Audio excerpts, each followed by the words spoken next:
àwọn kan ní káwó ṣù àwọn kan ní rárá o fọdà máa ṣe ti wà òkè kí ló dé bàbá ṣe nísìn yóò jáde nísinsìn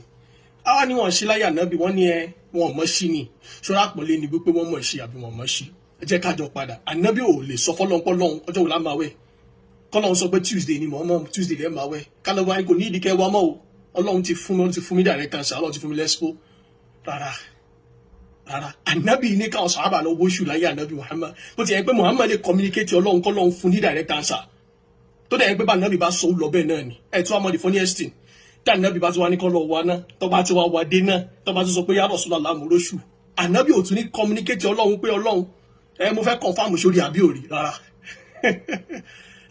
ànábì á sọ pé wọ́n ló ti rí mùsùlùmí ni sàhábà ni kì í ṣe mùnáfìkì mùsùlùmí ayé ànábì sàhábà ni kì í ṣe mùnáfìkì ó ti ní àdálà ó yẹ jẹ́ máa gbàwẹ̀ khalas ànábì ò tún ní confirm lọ́dọ̀ ọlọ́run pé ń gbọ́ arákùnrin sórí lóòótọ́ rárá àwọn àfáàní tọ́lọ́run fẹ́ ká fi ṣẹ̀sìn àwọn àṣà mahsusa ni n tó nítumọ̀ àwọn àfáàní àwọn nǹkan tó jẹ́ pé lẹ́nu ṣẹ̀ríà àwọn nǹkan tó jẹ́ dọ̀rùrìyàtì ṣẹ̀ríà wọn ní ìdí káṣẹ̀ lọ jámíà ká tó mọ̀ pé ó wà ní ìdí kó ní dùkúrà kó tó mọ táìmù tí zúrí wọlé kó tó mọ̀ bóyá oorun ti yẹ̀ látàrí kó tó mọ̀ bóyá ó ti gùrúùbù àbí kò gùrúùbù àfáàní rárá dọ̀rùrìyàtì ṣẹ̀ríà ọlọ́run fẹ́ fún everybody keverybody lè dámọ̀ àwọn kọ̀dọ́yà àwọn àkọ́yìkù àwọn màání àwọn dàkọ́yìkù bẹ́ẹ̀ ni alẹ́ ní ìdíkà lọ kéwú lọ fà àmọ́ àwọn dọ̀wá bìtù tó jẹ́ dọ̀rùrìyàtì ọlọ́run fẹ́ fún everybody mọ̀ kẹ́ni tó wà lóko náà bóun náà bá wọ́n pé àásì ti wọlé mọ́gírìbù ti wọlé lànàbì ṣe ń sọ pé inna ummatun ummiya ànábì ní ìjọ kan ni wà wò kàwé lọ fà ànábì ní la naktub wala nahsab ànábì ní àwòkí ń kọ àwòkí ṣe máa ṣe gbogbo tọ́lọ̀ fẹ́ ká fi ṣẹ̀sìn tó wà communicatable fún local man ni pé army gan máa dá mọ̀ kò nídìí pé gbà fẹ́ kírun afẹ́ gbàwẹ̀ àwa lọ jámíà àwa lọ subscribe sí further mass àwa ń ṣe mass àwa ń ṣe further mass àpọ́nlá ni pé wọ́n ṣe láyé ànábì àwọn kan ṣe àwọn kan ò ṣí ọlọ́run lè communicate ànábì directly kó fún ní pé Tuesday là á máa wẹ̀ ọ́ àmọ́ ọlọ́run fẹ́ ká wà àfa nítorí wípé ọlọ́run fẹ́ ká ṣe ìbádà wíwá yẹn gan àfa ní ìbádà ní lọ́tọ̀ píkẹ́ ẹ̀ tún wá ẹ̀ tún fi ṣe ìbádà ni ọ̀rọ̀ tí mo fẹ́ sọ pọ̀ torí mi ò láìkè kí n máa jump lórí trending àmọ́ nígbà mo ṣí kí ní Facebook yìí tí mo ní pé ṣé lórí ipá àmáwẹ̀ náà wàhálà ìwà pọ̀ báyìí torí nígbà mi àwọn kan mi ò kọ̀ sọ sí mi lọ́kọ̀ pé ọlọ́run kò fàtà ẹ̀ ní pé bó bá yẹn ń pè yẹn ni ṣé ká ti mú déètì ni ọlọ́run lè mú déètì kalẹ̀ fún ànábì láti sọmọ àmọ́ ọlọ́run ò mú bẹ́ẹ̀ ọlọ́run fẹ́ fi nǹkan tó máa ní ìtumọ̀ kalẹ̀ ọlọ́run fẹ́ fi nǹkan tó máa wà relatable kalẹ̀ everybody á lè relate pẹ̀lú súnmúlì ròyàtì yìí ànábì bó ṣe jẹ́ pé mo fún ẹ wá yìí bẹ́ẹ̀ bá rí ẹgbàá bẹ́ẹ̀ bá rí ẹ sunu mi ò tún ní sọ fún ẹ bóyá o pass bóyá o fail bóyá ẹ rí bóyá ẹ ṣe mistake mi tún ní sọ fún ẹ ìtẹ bá ṣí náà ni ọlọ́run ní ìtẹ bá ṣí náà ni àbọ̀rọ̀ pé ńgbà tó bá tún wá rí àbí tó bá tún wá lọ́ọ̀rì wá tún wá confirm lọ́dọ̀ mi kọ́ rárá ṣe rí ẹ̀kọ́ náà àfa wa Sheikh Ajlan mo rántí nígbà tá à ń ṣe fíkì sọ́ọ̀mù so wọ́n wá kọ́ àwọn ìwádìí lọ sọ́ọ̀mù wa àfa wa ń ṣàlàyé fún àwọn mọ̀tẹ́mọ̀rì lọ́pọ̀lọpọ̀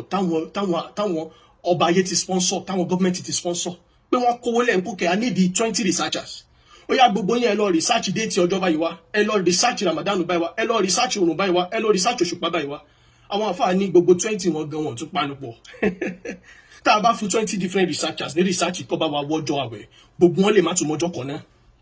ìtumọ̀ tẹ́ ẹ bá sọ wípé dọ̀níyà àwọn kan lè rí àwọn kan lè má rí lẹ́ẹ̀fẹ́ fi ọjọ́ lẹ́ẹ̀fẹ́ fi káwọ́ lẹ̀ à ń tún sọ fún yín wípé yìí tó ti ṣẹlẹ̀ dáadáa nílò ọ̀ka history a tún ti kówó fáwọn researchers láwọn nǹkan táwọn dáwùlà Islam dual Islamiyya ṣe Saudi tí n bá gbàgbé gẹ́gẹ́ bá fa ṣe sọ pé a tún kó fún gbogbo wọn náà ò tún mú the same date àwọn kan mú 29 àwọn kan mú 30 náà ni ìtumọ̀ ni pé tẹ́ ẹ bá tiẹ̀ sọ pé ká ṣí náà kí ṣe ògùn yẹn ni ó ṣí tí àpanupọ̀ wà lórí ṣíṣí gbogbo ìgbà táwọn èèyàn náà ti ń ṣí náà àwọn èèyàn ń ṣí 20 náà wọ́n ṣí 30 náà ni táwa látẹ̀lé ṣẹ́rí tó máa ti à ń bí mi nínú gbogbo ẹ̀ ni wípé ṣáwò kí n graduate ni last year so níbi tílẹ̀ Yorùbá délé ni a tún máa debate pé ṣé a wóṣù ṣe ká má wóṣù ká tó gbàwẹ̀ ká tó ṣìnà ó rọ́ǹgì náà ọdọọdún la sọ̀rọ̀ pé ẹ má jẹun Christmas ọdọọdún la sọ̀rọ̀ ẹ má jẹun New Year ọjọ́júmọ́ la sọ àwọn òkín graduate ojúmọ́ la tún sọ̀rọ̀ ọjọ́ tá à máa wẹ̀ ọjọ́ tá à ní máa wẹ̀ àwọn òun graduate ni àwa ṣe láìkí ká máa repeat class báyìí náà àmọ́ kò yà mí lẹ́nu torí ẹlòmíì ìdágbádá náà tó náà dé fìlà táwọn èèyàn rí tán respect ẹ̀ tọ́wọ́ pé màá ló fẹ́ jáde lẹ́nu ẹ̀ tí ò bá ń ṣerú àwọn èèyàn báyìí ni ó yẹ ká ti graduate ẹ ṣe lọ́dún yìí ní 2027 tàbí 8 àbí 6 àbí 2026 tàtúmù yìí látúnṣe ń dìbẹ́tì wípé ṣáà máa wá ní àbá máa ṣí Habib Cave Habibi ìyẹn mú graduate ni ó yẹ ká ti gbá àánú mashallah alhamdulillah ilẹ̀ Yorùbá ní muskila ìmọ̀já bọ́ sórí the next one so àpọ́nlé ni wípé wọ́n ṣe láyé ànábì wọ́n ṣe láyé ànábì gbogbo àwọn tó ń ṣi gan àwọn náà wọn panu pọ̀ lórí ṣíṣí àwọn kò mú 29 àwọn kò mú 30 látàyébáyé lọ ká history yín. So àpọ́nlé ni pé ńgbà wá wa lọ́wọ́ lọ́dọ̀ ànábì òun gbà tó wá wa wọn rárá láyé ànábì gangan fúnra ànábì àníkọ́ wa lọ ànábì ò tún wá ní confirm pé ṣé wọ́n gẹ̀ẹ́tì àbí wọ́n gẹ̀ẹ́tì lọ́dọ̀ ọlọ́run òun lọ́ba mi ṣe sọ pé wàṣà wérò òun fìlà àmọ́ ló ṣe ń pé kò sí nínú tá a bá fẹ́ ní problem ní ká ti máa takò àwọn sọ̀hábà ẹni bá ti ń takò àwọn sọ̀hábà máa ní problem ọlọ́run tún sọ fún ànábì pé ó possible kó connect mi lókè ẹ kí fún ẹ ní date àmọ́ rárá ṣàwérò òun fìlà àmọ́ bá wọn sọ ẹ yanjú ẹ mo lè fún ẹ ládvice tèmi tó jẹ́ hakamul hakimi àmọ́ rárá padà lọ sọ́dọ̀ wọn kó lọ bá wọn yanjú ẹ ẹjọ́ debate láàrin ara yín kí ni kẹ́ṣe ọlọ́run ní àwọn sọ̀hábà mo lè rán wọ̀nyí sí ẹ lóòótọ́ àmọ́ include wọn involve them kó kẹjọ sọ so ká má linga lọ títí ọlọ́run láǹfààní àti fànàbí ń déètì láì wá àwọn àfáà lọ́lọ́run tún fẹ́ ká ṣẹ̀sì níbi wíwá ànábì ò tún ní confam pé ṣó correct lọ́dọ̀ ọlọ́run súnmù lè royalty ní tẹ́ bá rí ẹtúnu tẹ́ bá rí ẹgbàwẹ̀ tẹ́ bá rí ẹtúnu so bá a ṣe ń wo oòrùn náà tàfi mọ̀ pé so wọ́n ní ẹ jẹ́ ká ṣí kalẹ̀ kí ló ń kan ẹ lójú yóò jáde so abẹ́lẹ́ ọ̀bà ní kí lákó ṣe dáadáa fẹ́ nìkan kan ni wá so káwá di pé àwọn máwẹ̀ mi ò láìkì gbogbo à ń trend yìí but ó yẹ ká ti graduate náà ó yẹ ká ti graduate wallahu musta'an. àkíyèsí tí mo fẹ́ pẹ́ àlìyékèèsí tó kú dé káàtó gan ọ̀ ń dárúkọ Sheikh Imran Mọ́lá Hasan tí wọ́n jẹ́ Grand Mufti gbogbo ilẹ̀ Yorùbá wípé àáfàá Imran Mọ́lá Hasan ọ̀ fi àpọ́nlé sí o ẹ jẹ́ ká bẹ̀rù Ọlọ́run. Nínú parí fídíò yẹn ó tún wá ń sọ wípé àwọn èèyàn ń dà wọ́n pọ̀ pé wọn kì í ṣáàlì súnà pé